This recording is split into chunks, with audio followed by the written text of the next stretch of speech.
Hi good morning मोर प्रिय पिला माने केमिति अछ रे। आशा करुछि बहुत भलरे थिबो ना। तो आज आमे देखिबा क्लास 10 रो polity row first chapter देखिबो power sharing. ए चैप्टर को आमे पूरा संपूर्ण फुल कवरेज करबा। आज देखिबा कोन देइछि ए चैप्टर रे। प्रथम देख आमे 9 क्लास रे कौन पढ़ी थिले कहलो देखी पॉलिटी रे। 9 क्लास रे आमे पढ़ी थिले ना हमारा जो है गणतंत्र है, जो डेमोक्रेसी है, इसमें जो पावर रहता है वो जो पावर है हमारा डिस्ट्रीब्यूशन हुआ था। जैसे कि पावर एक ऑर्गन का पास नहीं था। हमने ऑलरेडी जाने थे हमारा जो डेमोक्रेटिक का जो ऑर्गन है हमारा 3 ऑर्गन मेनली है। एक है लेजिस्लेचर और एक है एग्जीक्यूटिव और एक है जुडिशियरी। लेजिस्लेचर कौन है? लेजिस्लेचर जो हमारा एमएलए है, एमपी है, जो विधायिका है वो है हमारा लेजिस्लेचर है। और जो एग्जीक्यूटिव कौन है? एग्जीक्यूटिव है जो कार्यपालिका है, उसको हम एग्जीक्यूटिव बोलते हैं। और जो जो जुडिशियरी है वो हमारा कोर्ट है। जो न्यायपालिका है ये हमारा जुडिशियरी है। ये हमारा इम्पोर्टेंट 3 ऑर्गन है और ये सभी का पास हमारा पावर है। हमारा जो मेन डेमोक्रेसी का पावर है वो डिस्ट्रीब्यूशन हुआ है, बंटन हुआ है हमारा लेजिस्लेचर, एग्जीक्यूटिव और जुडिशियरी का बीच में है। तो आइए हम एग्जाम्पल से हम देखेंगे जो हमारा बेल्जियम और श्रीलंका, इनका बीच में कैसे पावर हमारा डिस्ट्रीब्यूशन हुआ है उसका बारे में ही हम थोड़ा जानेंगे। ये कहानी थोड़ा शुरू होता है। देखिए हमारा जो बेल्जियम है ये एक हमारा जो यूरोप महादेश में ये एक छोटा सा देश है, हमारा बेल्जियम है। इसमें लगभग 1 करोड़ से ज़्यादा लोग ही रहते हैं। कितना लोग रहते हैं इसमें? हमारा 1 करोड़ से ही ज़्यादा लोग रहते हैं। जैसे कि हमारा हरियाणा, हमारा जो भारत देश में जो हरियाणा राज्य है उनका जनसंख्या का आधा ही इधर रहते हैं। हम अगर देखेंगे इनका बहुत जो जनसंख्या बहुत कम है, 1 करोड़ से थोड़ा ज़्यादा है। तो और इसका अगर इसी देश में हम देखेंगे बेल्जियम देश में, तो बेल्जियम देश में टोटल 59% कितना परसेंट है? 59% है जो डच भाषा बोलते हैं और जो 40% लोग हैं वो लोग फ्रेंच भाषा बोलते हैं। और जो ओनली 1% है उन्होंने जर्मनी भाषा बोलते हैं। ये थोड़ा याद रह गया।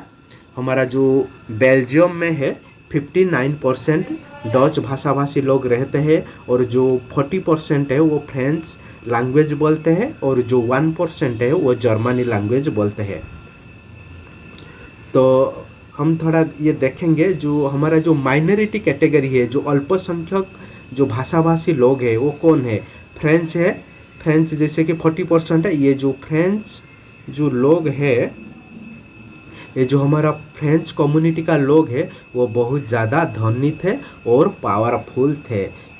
इनका पास पैसा ज़्यादा था और इनका पास जो इन्होंने बहुत ज़्यादा शक्तिशाली थे, पावरफुल ही थे। और इन्होंने सभी जो हमारा इकोनॉमिक डेवलपमेंट एंड एजुकेशन इनको ही मिलता था।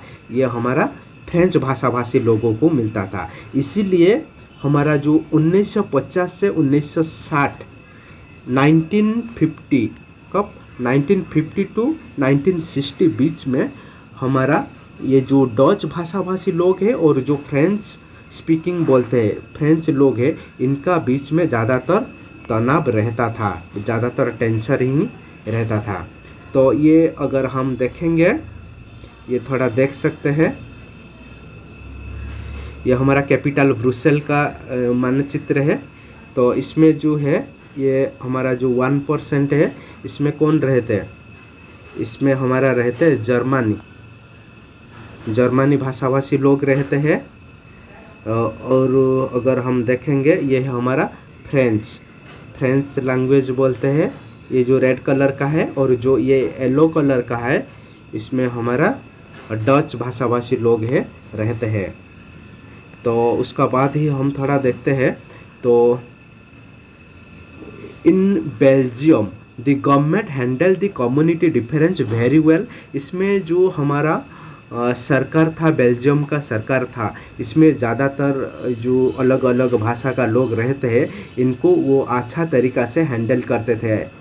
ये सरकार चलाने के लिए अच्छा तरीक़ा से उन्होंने हैंडल कर रहे थे। अगर हम देखेंगे 1970 कब 1970 टू 1993 बीच में, तो हमारा जो बेल्जियन लीडर्स है अमेंडेड देयर कॉन्स्टिट्यूशन 4 टाइम्स। उन्होंने 4 बार ही संविधान को संशोधन हुआ था। कितना बार अमेंडेड हुआ था? 4 टाइम्स। जो हमारा बेल्जियम का जो लीडर है उन्होंने 4 बार ही संविधान को अमेंडमेंट किए थे।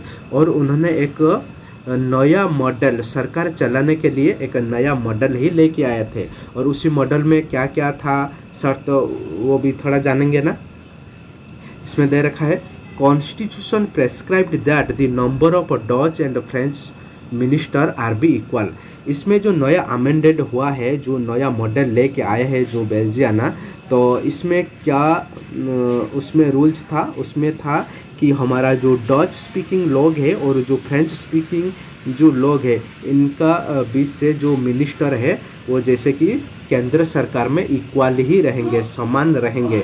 अगर थोड़ा बहुत इधर उधर होगा, ज़्यादा कम रहेंगे तो इनका बीच में और ज़्यादा टेंशन रहेगा। इसीलिए जो डच मिनिस्टर डच भाषा जो बोलते हैं और जो फ्रेंच भाषा बोलते हैं इनका बीच में जो मिनिस्टर है वो इक्वल रहेंगे, सेम ही रहेंगे। और इसमें क्या नया लॉ मेंशन हुआ था ना, some special laws require the support of the majority of the members from each linguistic groups, thus no single community can be decision on laterally।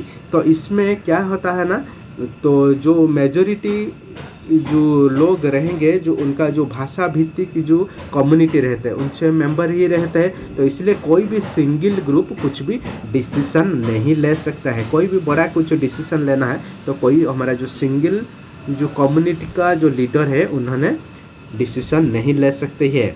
The state government are not subordinate to the central government. इसमें और क्या बोला गया है, जो हमारा केंद्र सरकार का अधीन में राज्य सरकार नहीं रहेगा। केंद्र सरकार हमारा ज़्यादातर क्या होता है, केंद्र सरकार का अधीन में हमारा जो राज्य सरकार रहता है। तो इसमें प्रावधान लाया गया है कि हमारा जो राज्य सरकार है केंद्र सरकार का अधीन में नहीं रहेगा। Brussels has a separate government in which both community have equal representation. और ये जो ब्रुसेल्स में सरकार रहेगा जैसे कि इसमें जो बोथ कम्युनिटी का जो पब्लिक रिप्रेजेंटेटिव है वो इक्वल रहेंगे। जैसे कि जो डच स्पीकिंग लोग हैं इनका जो पब्लिक रिप्रेजेंटेटिव है इनका भी जितना भी एमपी है, और जो हमारा फ्रेंच का जो कम्युनिटी है इनका भी जितना भी एमपी है सभी इक्वल ही रहेंगे, समान ही रहेंगे, कोई भी लिंग्विस्टिक से ज़्यादा ही नहीं रहेंगे। तो उसके बाद ही देखते हैं हम, तो apart from the central and state government there is a third kind of government. और इसमें क्या प्रावधान रहे, तो केंद्र सरकार ही रहेगा तो राज्य सरकार ही रहेगा। इसको छोड़ के और भी एक थर्ड गवर्नमेंट रहेगा, तृतीय सरकार रहेगा। इसको क्या बोला जाता है, कम्युनिटी गवर्नमेंट ही बोलते हैं। ये जो कम्युनिटी गवर्नमेंट है is elected by the people belonging to one language community, Dutch French and German speaking. इसमें क्या बोला गया है, ये जो कम्युनिटी सरकार बनेगा वो हमारा जो डच स्पीकिंग लोग है इनका कुछ रहेगा, क्या रहेगा, पब्लिक रिप्रेजेंटेटिव रहेगा, और फ्रेंच का भी कुछ पब्लिक रिप्रेजेंटेटिव रहेगा, और जो जर्मन भाषा भाषी बोलते हैं उनका भी कुछ पब्लिक रिप्रेजेंटेटिव रहेंगे। No matter where they live, वो किधर रह रहे उनसे कोई मतलब नहीं है, लेकिन ये कम्युनिटी सरकार ही रहेगा। This government has the power regarding cultural, educational और लैंग्वेज रिलेटेड इशू। और इनका पास पावर रहेगा जैसे कि हमारा सांस्कृतिक, शैक्षिक और जो भाषा भित्तिक कोई भी इशू होगा तो इन्होंने जैसे कि प्रॉब्लम सॉर्ट आउट कर सकते हैं। तो उसका बाद ही हम थोड़ा देखते हैं, द बेल्जियम मॉडल वाज थोड़ा देखते हैं, हाँ, प्रॉब्लम आ रहा है। The Belgium model was very complicated but it help to avoid civic strike between the two major community. ये जो बेल्जियम का नया मॉडल सरकार आया था ये बहुत समस्यापूर्ण है, बहुत कॉम्प्लिकेटेड है, जटिल है, लेकिन ये बहुत हेल्प कर रहा था हमारा जो लोगों का बीच में जो इनका बीच में जो असमानता है, तो कम्युनिटी बीच में जो भी कुछ उनका जो प्रॉब्लम है उसको सॉर्ट आउट करने के लिए ये बहुत हेल्पफुल कर रहा था। तो उसके बाद हम थोड़ा देखेंगे श्रीलंका का स्टोरी का बारे में देखेंगे। तो हमारा जो ये सिचुएशन श्रीलंका है, ये एक हमारा आइसलैंड नेशन है। इनका जो पॉपुलेशन है कितना है श्रीलंका में, 2 करोड़ है। कितना है? ओनली 2 करोड़ पॉपुलेशन है, about the same as Haryana. Haryana का जितना पॉपुलेशन है ये श्रीलंका का भी उतनी ही पॉपुलेशन है। तो श्रीलंका है जो डाइवर्स पॉपुलेशन, इसमें भी अलग अलग तरह का लोग ही रहते हैं। इसमें अलग अलग तरह का भाषा का लोग रहते हैं, जैसे कि इसमें ज़्यादातर रहते हैं सिंघाला जो भाषा बोलते हैं वो कितना रहते हैं 74%, और जो तमिली बोलते हैं वो 18% ही रहते हैं। पूर्ण अगर हम देखेंगे तो फिर सब ग्रुप किया गया है। ये जो हमारा तमिली बोलते हैं ये फिर सब उसको 2 भाग में डिवाइड किया गया है। जो श्रीलंकन तमिली कुछ रहते थे और कुछ इंडियन तमिल ही रहते थे। तो हम मैप में ही देख सकते हैं तो इसका बारे में। तो हाँ, बस इतनी ही था ये कहानी। तो मैं सोचता हूँ आप सभी को समझ में आया होगा। तो थैंक यू। और कोई भी कुछ प्रॉब्लम होगा तो कमेंट कर सकते हैं। तो उसका बाद अगर आप हमारा चैनल में नया है तो हमारा टेलीग्राम आप में ही जुड़ सकते हैं। हमारा टेलीग्राम है दीपक सर, और जो हमारा यूट्यूब चैनल है सेम नाम से दीपक सर है। So thank you all of you my dear friends. Thank you.